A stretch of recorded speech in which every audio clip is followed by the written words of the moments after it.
Why don't you wear a suit? Do you own a suit? A lot of Americans have problems with you not Really? respecting I the don't have dignity of such. this office. I will wear a costume after this war will finish. You don't have the cards right now.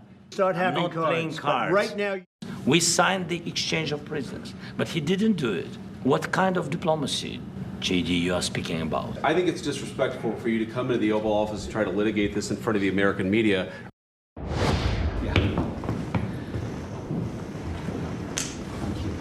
Thank you. I hope you heard some of that cheering in the street. That is the people of the United Kingdom coming out to demonstrate how much they support you, how much they support Ukraine. 180도 다른 분위기였죠. 트럼프 미국 대통령과 우크라이나 젤렌스키 대통령이 미국 백악관에서 만났지만 거의 트럼프 대통령이 젤렌스키 대통령을 몰아붙이다시피 했어요. 반면에 보신 그대로 영국 총리도 만났는데 백악관 회담 분위기와는 180도 달랐습니다. 무슨 외교를 말하냐? 언젠가는 러시아가 위협을 느낄 거다.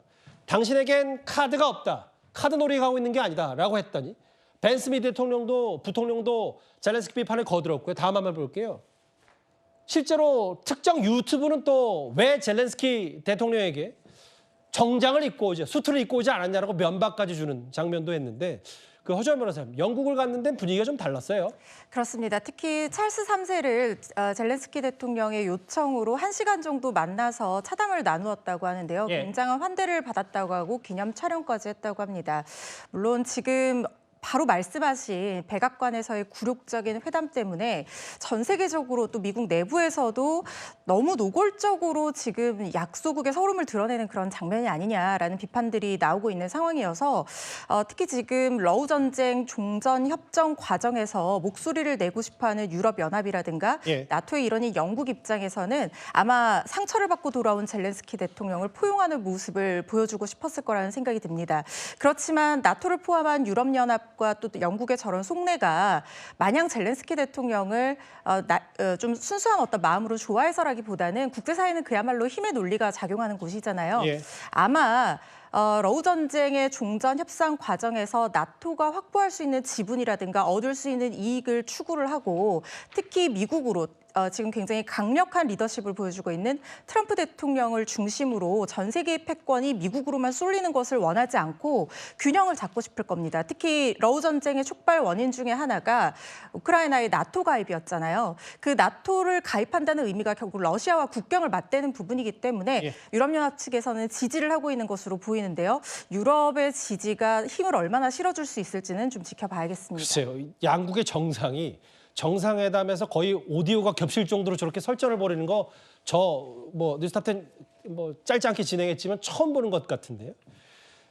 트럼프식 저 강경 외교에 전 세계가 긴장하고 숨죽이고 있는데 이런 부분도 있을 거예요, 우리에게는.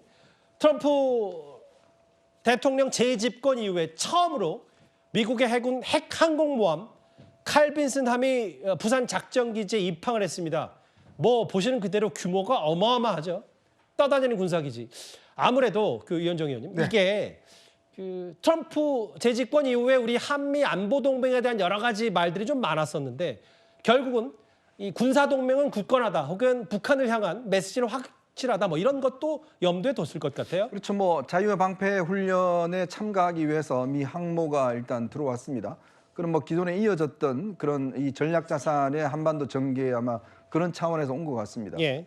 근데 이제 문제는 지금까지는 특히 한반도 안보 전략에는 큰 변화가 없을 걸로 보여지지만 앞으로는 또 모르겠습니다. 지금 왜냐하면 최근에 합참의장이 교체가 됐고 트럼프 대통령이 이제 김정은과의 회담 이런 것 등등을 추진하고 있고 또 일부 지금 싱크탱크에서는 회담을 추진할 경우에 한반도에서의 어떤 훈련, 주한미군 훈련 자체는 중단되는 이런 이야기가 있기 때문에 예. 앞으로 이것이 지속되기 위해서는 우리가 한미 간에 긴밀한 어떤 창구가 마련되지 않을까 싶습니다.